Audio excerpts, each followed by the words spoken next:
Bueno, nos estamos encontrando en la primera clase de la materia Economía aplicada al comercio exterior. Para los que no me conocen todavía, mi nombre es Florencia Vucinovic, yo soy contadora y actualmente estoy dando, aparte de política empresaria, ¿sí? Los que algunos ya la han cursado conmigo, me conocen de ahí, y aparte doy también Economía aplicada al comercio exterior. Bueno, desde ya los que me conocen ya saben más o menos cómo trabajamos, ¿sí? La idea de estas clases es que les pueda ayudar a ustedes, ¿sí? Como complemento, más allá del material de estudio que ustedes tienen, les pueda ayudar a poder entender con mayor facilidad los temas de la materia.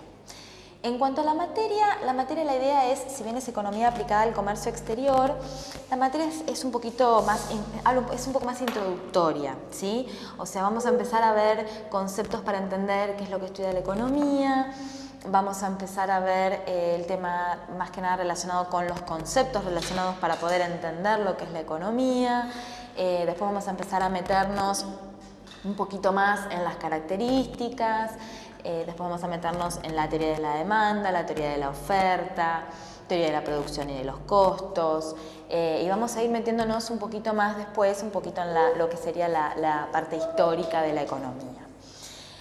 Bueno, espero poder ayudarlos, sí, que les sean útiles las clases y por supuesto que ya saben que más allá de las clases que ustedes tienen a su disposición, siempre está el foro y mi mail para cualquier duda que ustedes tengan. En general, todos los temas los van a encontrar en el módulo, ¿sí? Simplemente yo lo que voy a hacer es como darles una explicación anexa, así que seguramente les va a poder resultar fácil seguirme junto con el material que ustedes tienen de estudio. Bien, en la primera clase de hoy la idea es empezar a hablar un poco de qué es la economía, ¿sí? Muchos de ustedes pueden pensarlo como algo como difícil, como complicado, como complejo, pero en realidad no es así. Ustedes en el módulo van a tener muchas definiciones de lo que es la economía, ¿sí? Por supuesto es como todo, según el autor que nosotros o que uno utilice, vamos a tener diferentes concepciones sobre un mismo objeto, ¿sí? Bien, la concepción o la definición que a mí me parece la más apropiada es, bueno, como verán en pantalla, es la que dice que toma la economía como una ciencia social que estudia de qué manera los hombres administran los bienes que brinda su entorno para poder aplicarlos a la satisfacción de sus necesidades. O sea, como verán, es importante y me gustaría que rescaten por qué esta es la definición que me parece la más apropiada para poder definir la economía. Primero porque habla y toma la economía como una ciencia, ¿sí? Que más adelante vamos a ver por qué. Después es importante también me parece que tengamos en cuenta dos conceptos o que saquemos dos conceptos importantes de esta definición. Primero el concepto de lo que son los bienes, ¿sí? Y segundo el concepto de lo que son las necesidades. Me parece que estos dos conceptos vendrían a ser como las palabras claves para poder entender lo que es la economía. Bien. Entonces, lo importante que nosotros tenemos que tener en cuenta, y por eso es que esta definición es la definición que me parece más apropiada para poder entender lo que es la economía, es tomar estos dos conceptos, estas dos palabras claves, que es fundamental que entendamos qué son y cómo se clasifican y las características. Las dos palabras claves, como bien veníamos diciendo, son los bienes y las necesidades. Como van a ver en pantalla, vamos a ver que esas dos palabras es muy importante que las entendamos. Vamos a empezar por las necesidades. Empezando a pensar qué es lo que nosotros entendemos, ¿sí? Por necesidad. Vamos a tomar la necesidad, como vemos en pantalla, como en la sensación de carencia de algo unida al deseo de satisfacerla, ¿sí? Es importante que tengamos en cuenta que para que exista una necesidad, no solamente tenemos que pensar en que hay algo que falta, en que hay algo que nos falta, sino tenemos que pensar en esa sensación de que nos falta algo o de pensar en eso que nos falta, pero tiene que estar siempre unida al deseo o a la necesidad o ganas de satisfacer eso que nos está faltando, porque si no nos surge la necesidad. O sea, para poder hablar de necesidad no solamente tenemos que hablar de carencia, sino que es importante que entendamos que tenemos que tener presente la carencia de algo que nos falta, unido al deseo de poder satisfacer esas ganas de eso que nos está faltando, ¿sí? Bien, ahora vamos a ver que las necesidades Hay un montón, como hay un montón, hay una clasificación para poder hablar de las necesidades. Entonces, como vamos a ver en pantalla, vamos a ver que se pueden clasificar según de quién surge o según su naturaleza. Según de quién surge, vamos a tener que las necesidades pueden surgir o del individuo o de la sociedad, ¿sí? O sea, vamos a tener necesidades propias del individuo o propias de la sociedad. En cuanto a las necesidades del individuo, vamos a poder clasificarlas en dos grandes grupos. Las primeras son las necesidades naturales, ¿sí? Son las necesidades que están más relacionadas con el hecho de vivir, ¿sí? Son todas las necesidades, o mejor dicho, todas las carencias que si nosotros no tenemos o no las satisfacemos, no podemos vivir. Por ejemplo, el comer, el respirar, el tomar agua, ¿sí? Son todas necesidades naturales, que por supuesto son propias del individuo, ¿sí? Yo no tengo necesidad de comer porque vivo con otras personas. Tengo la necesidad de comer o de tomar algo o de respirar simplemente por el hecho de ser humano, ¿sí? Bien. Después tenemos las necesidades sociales, ¿sí? Que si bien son del individuo, pero son necesidades que son del individuo por el hecho de estar relacionándose con otras personas. O sea, son necesidades que van a surgir a partir del hecho de relacionarse con otras personas. Todos sabemos que el hombre es un ser que vive en sociedad, ¿sí? No es un ser que vive aislado. Entonces, ¿qué ejemplo se nos ocurre? Bueno, tenemos que pensar que este tipo de necesidades especialmente van a poder variar según la cultura. Si yo, por ejemplo, les digo o les hablo de la necesidad de casarse, de la necesidad de formar una familia, de tener un esposo o una esposa, la necesidad de hijos, estas necesidades van a ir variando según las sociedades. Nosotros sabemos que hay sociedades, por ejemplo, donde los matrimonios son entre dos personas, hay sociedades donde los matrimonios son entre una persona y varias parejas, ¿sí? O sea, las necesidades van a ir cambiando, pero más o menos están relacionadas en la misma base, ¿sí? Esto de tener una pareja, de reproducirse y de tener hijos, ¿sí? De festejar socialmente los 15 años, la necesidad de la mayoría de edad de los 18, de ser mayores de edad. O sea, son todas necesidades que están relacionadas por el hecho de vivir, de ser seres que viven en una sociedad. Después, como vamos a ver en el cuadro, vamos a tener también las necesidades según las necesidades que van a surgir del individuo, perdón, de la sociedad. O sea, nosotros dijimos que teníamos las necesidades que surgen del individuo y las necesidades que surgen de la sociedad. Las necesidades que surgen propiamente de la sociedad pueden clasificarse en necesidades colectivas por un lado o necesidades públicas. Las necesidades colectivas van a ser las necesidades que van a partir del individuo, o sea, se van a originar en el individuo, pero van a después pasar a ser parte de la sociedad. Un ejemplo claro de esto es el transporte, ¿sí? Si bien podemos pensar que la necesidad de poder trasladarnos en una determinada sociedad es una necesidad propia de cada uno de los individuos, pero esa necesidad después pasa a ser de la sociedad, o sea, es tomada por la sociedad como una necesidad por el hecho de que el hombre vive en sociedad, ¿sí? Por el hecho de que el hombre vive con otras personas. Esas vamos a conocerlas como como necesidades colectivas, ¿sí? Después tenemos las públicas, que las públicas van a ser las necesidades que van a surgir propiamente de la sociedad directamente, ¿sí? Como por ejemplo el orden público, ¿sí? La seguridad nacional, son todas las necesidades que surgen de una sociedad entera. Bien, una vez que hemos terminado de analizar este grupo de sociedades, vamos a ver el siguiente grupo, que es el más sencillo, que son las que se clasifican según su naturaleza. Esta clasificación es muy sencilla, simplemente plantea que las necesidades se van a poder clasificar, por un lado en las primarias y por otro lado en las necesidades secundarias. ¿Cuáles van a ser las necesidades primarias? Las necesidades primarias van a ser las que son las necesidades que están relacionadas con la conservación de la vida. Todas las necesidades que están relacionadas con la conservación de la vida. Mientras que las secundarias van a estar relacionadas con las que tienden a aumentar el bienestar del individuo, ¿sí? Y por supuesto van a variar también según el contexto social o socioeconómico que estemos analizando, ¿sí? No son las mismas necesidades para tender a aumentar el bienestar de una persona de un nivel medio, ¿sí? De una sociedad, que de un nivel alto, ¿sí? O inclusive también estas necesidades también van a cambiar según las regiones geográficas que estemos analizando.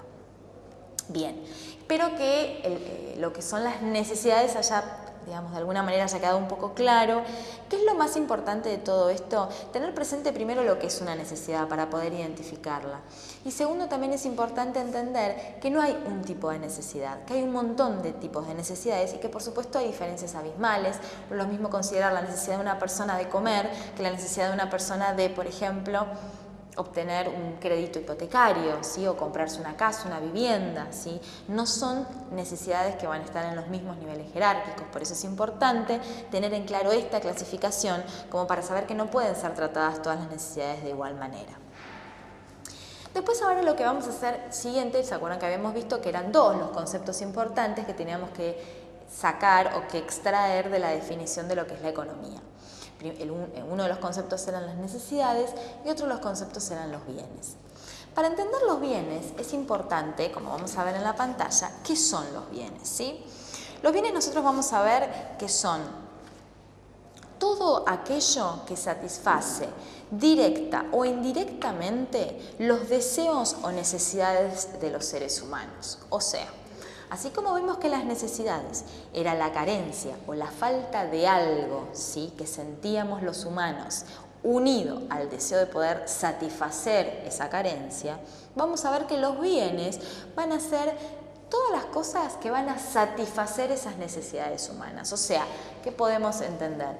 Que a través de los bienes esas necesidades humanas van a ser satisfechas. O sea, fíjense la relación estrecha que hay entre estos dos conceptos, necesidades y bienes por el otro lado. Entonces, como íbamos diciendo, fíjense que en la pantalla tienen una clasificación, ¿sí? No todos los bienes van a poder tomarse también de la misma manera. Entonces vamos a tener, por un lado, que los bienes se van a poder clasificar según su carácter, según su naturaleza o según su función, ¿sí? Según su carácter, los bienes van a poder ser libres o económicos. Según su carácter, vamos a ver que los bienes vamos a poder considerarlos de dos maneras diferentes. Vamos a considerar bienes libres o bienes económicos. ¿Qué vamos a tomar como bienes libres? Los bienes libres son los bienes que son ilimitados en cantidad o si no, muy abundantes. Y son bienes que no son propiedad de nadie. ¿Qué ejemplos de bienes se les ocurre a ustedes que no sean propiedad de nadie? Van a ser los bienes que están relacionados con los recursos naturales, el aire, el agua, ¿sí? Tenemos que pensar que son bienes que son ilimitados en cantidad o muy abundantes y no son propiedad de nadie. Después tenemos los económicos, que a diferencia de los libres, los bienes económicos son escasos en cantidad, o sea que hay una cantidad limitada de bienes económicos, y van a ser los bienes que sí van a pertenecer a alguien, sí van a ser bienes que van a tener la propiedad de alguien, y van a ser los bienes que se va a dedicar a estudiar la economía. O sea, la economía se va a ocupar de estudiar los bienes económicos, no los bienes libres, ¿sí? Después tenemos la otra clasificación, el otro criterio, que es el criterio que habla de la naturaleza de los bienes. Los bienes pueden ser bienes de capital o bienes de consumo, ¿sí? ¿Cuál va a ser la diferencia? Que los bienes de capital no van a ser bienes que se van a dedicar a directamente satisfacer las necesidades humanas, sino que lo que van a hacer los bienes de capital van a servir como intermediarios, ¿sí? ¿Qué ejemplo de bienes se les ocurre clásico como bienes de capital? El dinero, ¿sí? Supónganse que analizamos la necesidad de comer, ¿sí? Tenemos hambre. ¿Qué necesitamos? Comida. Bien, entonces utilizamos el dinero como un bien intermedio, como un bien, mejor dicho, con función de intermediario, ¿sí? Como un bien que indirectamente nos va a servir para poder satisfacer esa necesidad. Es claro que si no tenemos dinero para comprar comida, no podemos satisfacer nuestra necesidad de hambre. Entonces necesitamos del dinero, que es un bien de capital, un bien que no satisface directamente la necesidad. Yo no me como el dinero, ¿sí? Sino que el dinero lo voy a utilizar para comprar un alimento para que ese alimento, ¿sí?, sea el que vaya a satisfacer mi necesidad de hambre, ¿sí? Bien, y por otro lado tenemos los bienes de consumo, así como tenemos de capital, tenemos los de consumo.